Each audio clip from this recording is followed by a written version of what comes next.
مجھے پیسے کمانے کا بہت شوق تھا، اس لیے میں سارا دن لڑکا بن کر لڑکوں سے وہ کام کرواتی اور پیسے کماتی، لیکن میں نے اپنا کنوارا فن ابھی تک سنبھال کے رکھا تھا اور دوسرا راستہ استعمال کرتی تھی۔ سب لڑکوں کو یہی پتا تھا میں لڑکا ہوں، میں نے اپنے چہرے پر نقاب کیا ہوتا تھا، اس لیے کوئی مجھے پہچان نہ پاتا کہ میں لڑکی ہوں۔ اس دن ایک لڑکا ملا، اس نے مجھے کافی سارے پیسوں کی آفر کی تو میں راضی ہو گئی، لیکن مسئلہ یہ تھا کہ ایک لڑکا نہیں تھا، وہ 3 لڑکی تھی اور سارے رات ان کے کمرے میں گزارنی تھی۔ میں نے گھر میں بہانہ بنایا اور پوری رات ان کے کمرے میں گزارنے کا سوچ لیا۔ 2 لڑکی تو میری گرمی سے 5 منٹ بعد فارغ ہو گئی، لیکن جب تیسری لڑکی کا چہرہ دیکھا تو میری روح پناہ ہو گئی، کیونکہ وہ میرا سگا بھائی۔ میری خواہش تھی کہ میں کسی لڑکی کی طرح پیسہ کماتی اور اس گھر پر بھائی کی طرح ہی راج کرتی۔ مجھے اپنے بھائی کی زندگی بہت شاہانہ لگتی تھی۔ بھائی خوب تیار ہو کر صبح دفتر جاتی اور جب شام کو واپس آتی تو اس کے بعد سارا وقت آرام کرتی، ہر بات پر یہی کہتی کہ میں تھک گیا ہوں اور گھر کسی کام کو ہاتھ تک نہ لگاتی۔ ہم بہنیں پانی بھی انہی بیٹی جگہ ہی پلایا کرتی تھی۔ مجھے تو ایسا لگتا تھا جیسے بھائی نوکری نہیں کر رہے ہیں، ہم پر احسان کر رہے ہو۔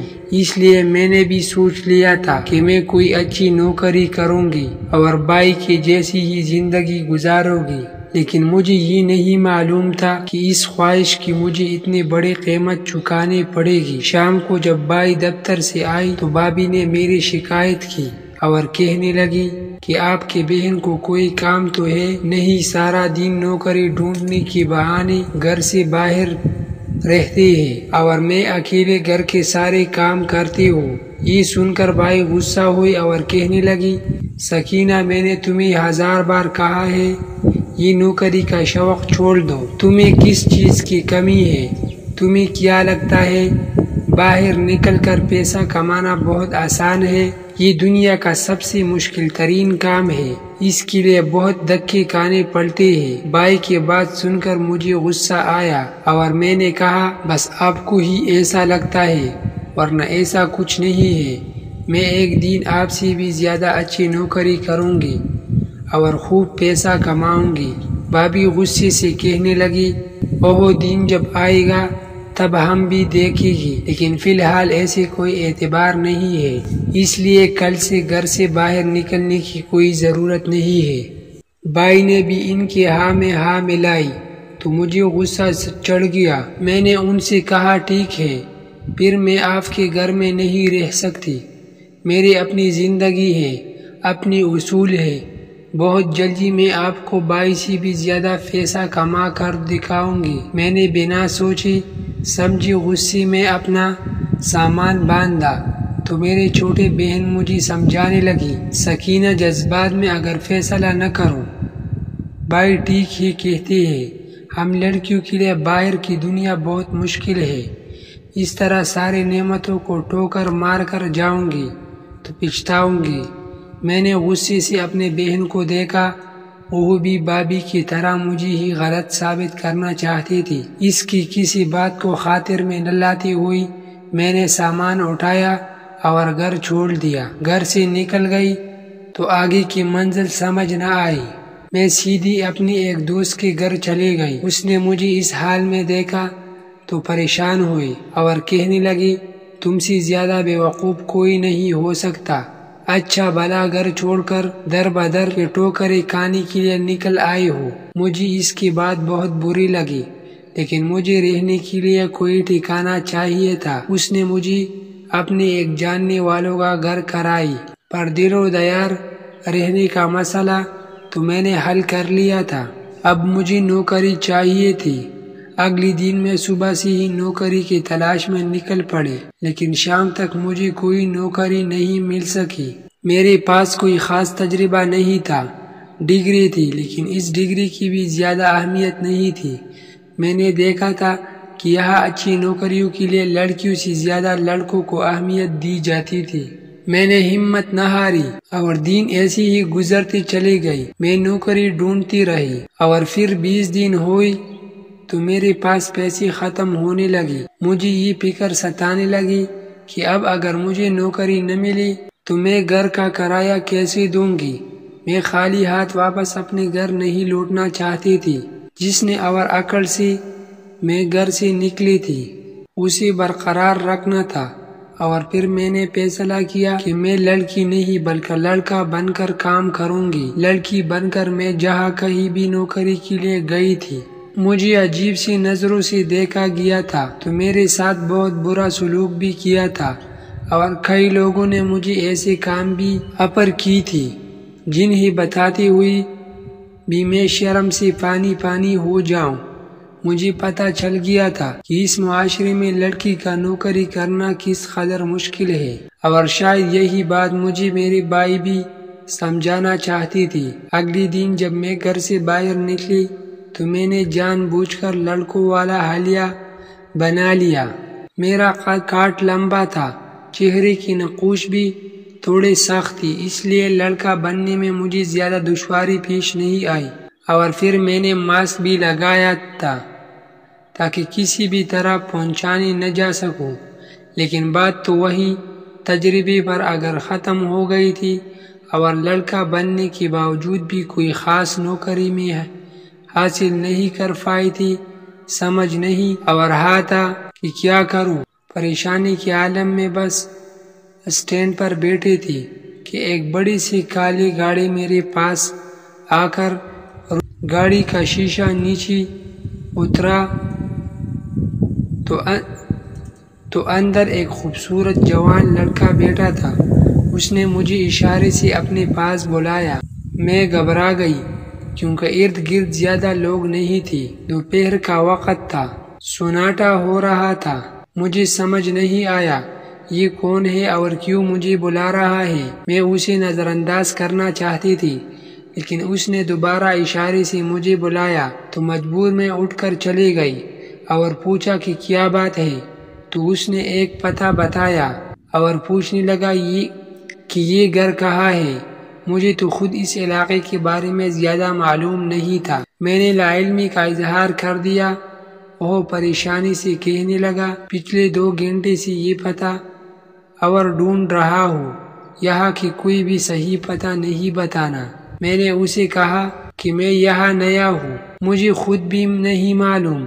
اس نے مسکرا کر میری طرف ہاتھ بڑھایا اور کہنے لگا، میرا نام شاہان ہے۔ مجبوراً مجھے بھی ہاتھ ملانا پڑا اور میں نے بنا سوچے سمجھے اسے اپنا نام عمران بتا دیا۔ یہ ہمارے پہلے سرسری کی ملاقات تھی، لیکن اتفاق ایسا ہوا کہ جب میں اپنے گھر پہنچی تو مجھے وہ گاڑی اپنے برابر والے گھر کے سامنے کھڑی نظر آئی۔ ابھی میں حیرت سے دیکھ ہی رہی تھی کہ وہی لڑکا برابر والے گھر سے نکلا اور مجھے دیکھ کر حیران ہوا، پھر خود ہی میرے پاس چلا آیا اور کہنے لگا، میں آپ سے یہی پتہ تو پوچھ رہا تھا، آپ نے بتایا کیوں نہیں؟ میں نے حیرانی کا اظہار کیا کہ مجھے تو یہی نہیں معلوم تھا کہ یہ مکان نمبر میرے برابر میں ہی تھا۔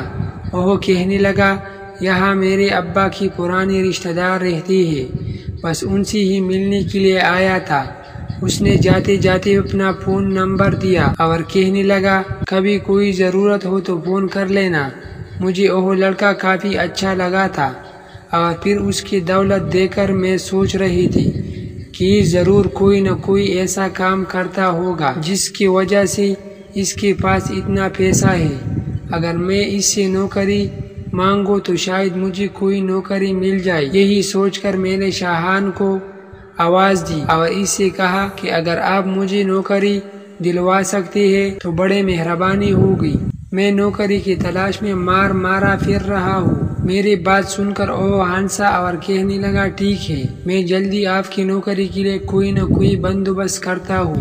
یہ سن کر میرے جان میں جان آئی تھی اور مجھے امید کی ایک کرن دکھائی دی تھی۔ اگلی صبح میں نے نوکری ڈھونڈنے کے بجائے اسے فون کیا تھا کہ اس سے نوکری کے بارے میں بات کر سکوں۔ اس نے مجھے دوپہر میں کھانے پر ہی بلا لیا۔ وہ ایک بڑا سا ہوٹل تھا جہاں اس نے مجھے بلایا تھا۔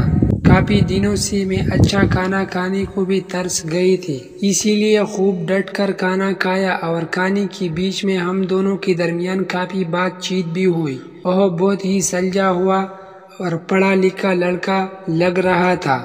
اس نے خود ہی کھانے کا بل بھی ادا کیا اور پھر مجھے لے کر گھومنے نکل پڑا۔ میں اس کی عالی شان سے گاڑی میں بیٹھ کر مزے سے شہر کی سیر کر رہی تھی۔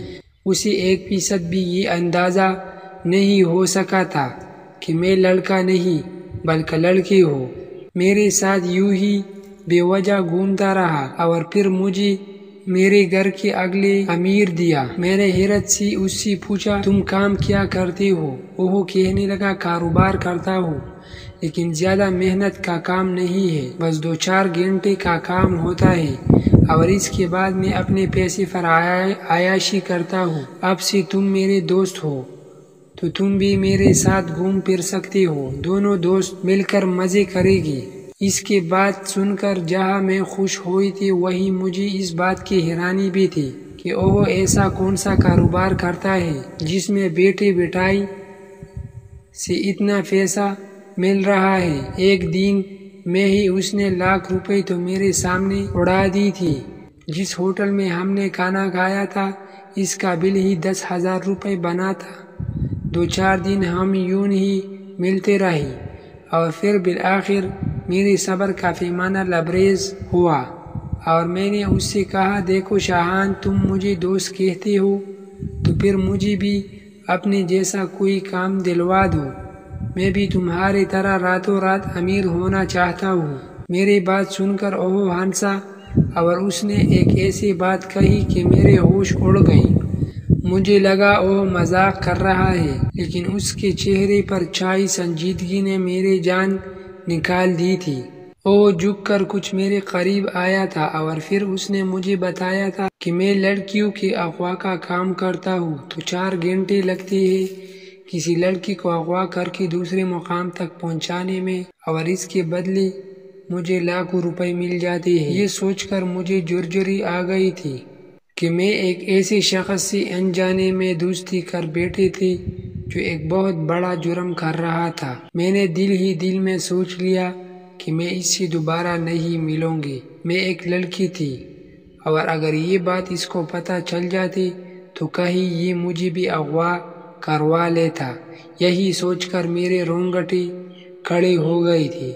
میں لوٹ کر اپنے گھر آئی تو میں نے سوچ لیا کہ اب دوبارہ میں شاہان کے پاس نہیں جاؤں گی، لیکن اگلے ہی دن مالک مکان میرے سر پر آ کر کھڑا ہو گیا اور کہنے لگا، آپ کو مہینہ پورا ہو گیا، کرایہ دی تاکہ یہاں مزید رہ سکے۔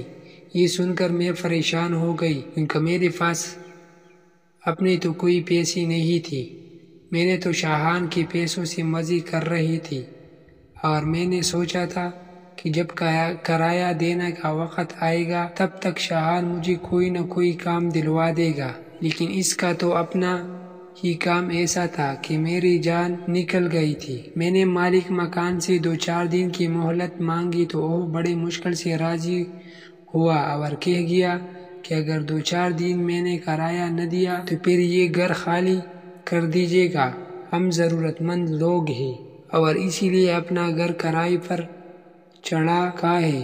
اس کی جانے کے بعد میں سوچ میں ڈوب گئی۔ نوکری تھی کہ مل نہیں رہی تھی۔ شاہان کا اثر ملا تھا تو وہ بھی بہت ہی زیادہ خطرناک تھا۔